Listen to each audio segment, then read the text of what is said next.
futile. We've covered the mysterious merchant, the crazy chainsaw man Dr. Salvador, the fact and fiction of Las Plagas, and of course, how Resident Evil 4 changed completely because of one small oversight.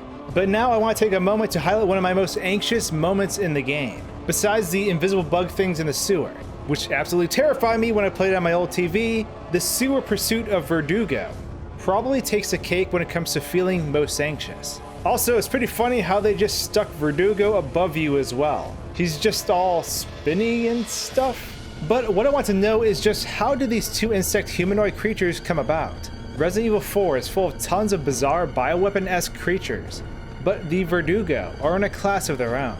Most of the creatures tend to wander towards you in a rage or trance and just try to kill you, but the Verdugo hunts you down. It plans its every action and doesn't show its face to fight you until you're possibly wounded and cornered. It's very smart, and if it can damage you prior to facing you one-on-one, it is going to seize that opportunity to make sure you go down. They are very precise and extremely deadly, and their intelligence and skill is further showcased after Leon pierces Salazar's hand with a knife. Instantly, the Verdugo in black retracts a knife out of the wall and throws it back at Leon with pinpoint accuracy. It then follows Salazar into the elevator, watching over him as they ascend. With the ability to carry out orders and protect what they're assigned to, it seems they are far more human than their insect body appears. But before diving into the realm of speculation, let's finish off what we know about the Verdugo. The official Resident Evil 4 digital archive states the following about them. These creatures were the fruits of experiments into splicing human and insect DNA. Not only do they possess incredible battle prowess, they are completely under the thrall of the Plagas inside of them. They typically appear hooded as Salazar's bodyguards, but their soft robes hide a carapace harder than steel. They are the most resilient of all the cult's bioweapons, but supple enough to squeeze themselves into tight spaces, from which they lash their talons out at their unsuspecting prey. Verdugo means executioner in Spanish. According to that reading, that means the Plagas have control over them despite their actions seeming otherwise. A normal human mind under the influence is aloof, for the most part, and slowly wanders, but a Verdugo is articulate. The Verdugo is insanely fast too. Watch how long it takes it to get across the pueblo to me.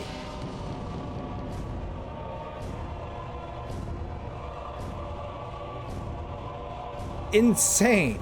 I imagine with its strength, it could certainly kill almost any other creature we encounter in the game, with its swift blade tail. But this leads me back to that question I had before. Who were the Verdugos prior to becoming these insect beings? Since there are only two in existence, it makes things interesting. We know they have an obligation to protect Salazar. Despite their strength, Sadler has none of them defending or romping around the island facility. They would have certainly been a help in the village area as well. This leads me to believe that the Verdugo's true strength and value isn't from it being just a bioweapon, but more so it's from the connection and mindset it had prior to becoming one. Most people don't really care for Sadler outside of those who blindly worship him due to the parasite. There isn't a real connection there, only manipulation. However, if a person went through a bioweapon transformation and retained their human mind, feelings, and intelligence, that would have greater power than an uncontrollable or suffering entity. Especially if that bioweapon has something you want to protect. That something being Salazar. Which brings us back to a particular note that can be found in the game. The Butler's Memo.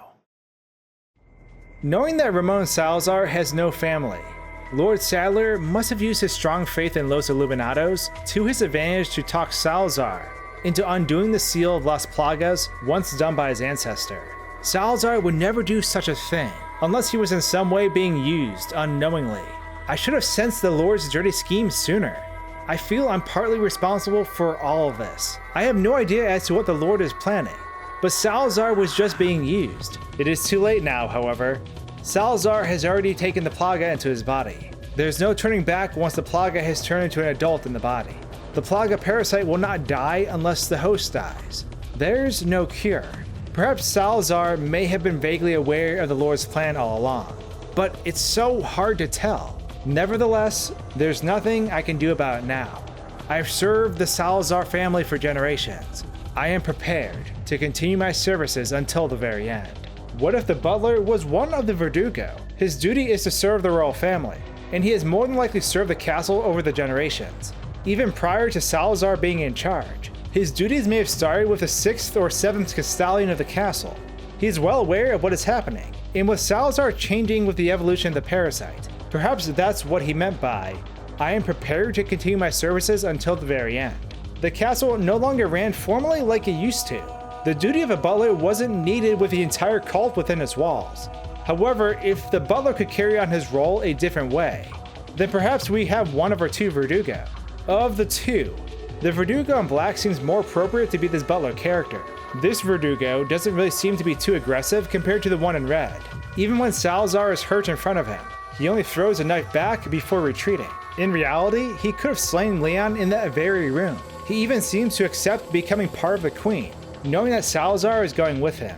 If we also go by the color scheme of the cultists, red is usually reserved for a more dignified role. Those dressed in red typically tend to be more powerful as well.